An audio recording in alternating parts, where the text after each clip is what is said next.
За тэгэхээр нэг 4-5 хоногийн дотор дахиад бүтцээ оруулж ирж байгаа л да. Түрүүн одоо бүтцээ оруулж ирэхгүй уул нь бүтцээ оруулж иж дараа нь бүрэлдэхүүнээ томилох ёстой. Тэрнийг яаж тойрсон бэ гэхээр хуучин засгийн газрын бүтцээр явж байгаа гэж тойроод тэгсэн мөртлөө яг нөгөө нэг хууль хэлцүүлэх явцад болохдоор ерөнхий сайдын мэдэлт биш засгийн газрын хэрэглэх газрын харьяанд аваачаад ингээд яг бүтцийн шинжтэй юм зүйлүүд хийсэн л да. Тэгээ одоо үндсүүлийн цэцтэгүүд бас та нар тэгээ аргалал гаргах л байх л та.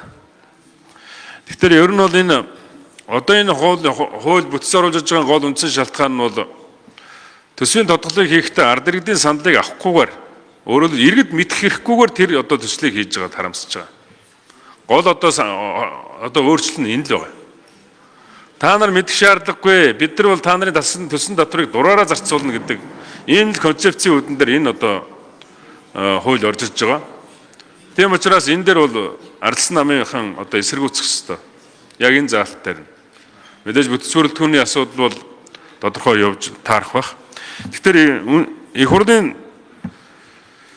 хууль тогтоомжийн тухай хуулийн 41-9 дээр хэрв засгийн газрын бүтц бүрэлдэхүүнд өөрчлөлт оруулах тухай хуулийг оруулж ирэх юм бол үзэл баримтлалын хувьд тусад нь хэлсэн гэж. Заавал үзэл баримтлалаас тусдаа бичвэрт шаардлагагүй. Тэгтээ тусад нь хэлсэн гэж. Тэгэхээр энэ тусад нь хэлцэхдээ тэр нөгөө нэг дагуулж одоо төсвийн тухай хуулийг оруулж ирэх тухай асуудал энэ хуулийн дээр чинь байхгүй байхгүй.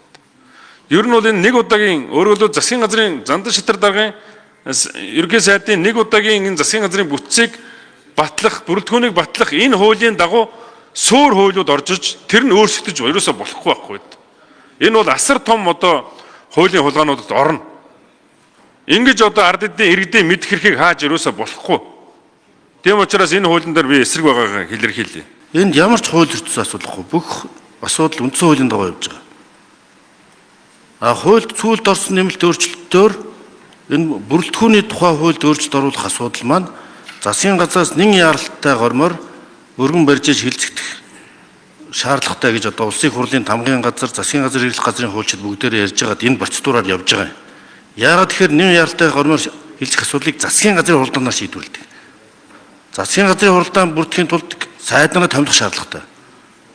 Ийм учраас энэ бол хууль эрхцэн хувьд бид хуульчдаас ярьж хэлцэж байгаа улсын хурлын тамгын газрын хуульчид, засгийн газрын хэрэглэх газрын хуульчид хэлцээ явж байгаа шүү. Түрүүн зарим гишүүдийн өвтө тайлбар хийгээг болохоор энэ буруу ойлголт яваад байгаа юм. Хууль зүйд ямар ч асуудалгүй засгийн газрын бүрэлдэхүүний хууль дээр ихтгэл төсвийн тодтолтой хамт хэлцэж одоо энэ үндэсний хороодан дээр татан буугдахад төсвийн ерөнхийлөн захирагчид солигдно, төсвийн тодтол хийх ёстой. Яг ийм дараалалаар явж төсвийн тодтол зайлшгүй хийгдэх шаардлага үүсэж байгаа. За бүрдүрч гишүүн бол хуулиа сайн мэддэг дурслагатай парламент ч гоо. Яг төсвийн тодтолыг одоо өнгөрсөн онд хэлцэж байхад төсөв баталж байхад яг энэ хууль чинь мөрдөгдөөгүй. Тэр үе та энэ асуултыг тавьж байгаа засч ийсэн бол болох байсан. Өнөөдөр 7 хоног 14 хоног үтгэл өдөр хоногоор дэлхийн эдийн засаг өөрчлөгдөж геополитикийн нөхцөл байдал хурцдаж байна. Одоо би анх томилогдож явах үед нүүрсний үн түүнээс шалтгаалсан, түүгээ дүүнээс шалтгаалсан төсвийн орлогын бүрдэлт 2.3 их найдаар тасрах байсан бол одоо өнөөдөр 3.3 их найд болоод 7 хоногийн дотор 1 их найдаар одоо орлого буурч байгаа дүнтэй байна. Ийм өөрчлөлтийн нэр үед органик хуулинд процессын хуулийг заагаад тэрнийг дагаж мөрдөх. Тэгээ гадаад дотоод давгчгүй хүчин зүйл олон өөрчлөлтүүдийг өөрчлөөл улсын хурд батлаад явах бүрэн болцооддаг уулын сайн мэдж байгаа. Тийм учраас их хурлын дарга маань найз маань бас одоо улс төрч өгч байгааг ойлгож байна. Түрүүн болохоор байнгын орон дээр дэмжээд үхлээд эсний чинь санаж байна, баяр хүргээд эсэх. Тийм учраас нэг л үгээрээ байгаа ч гэж хүсэж байна.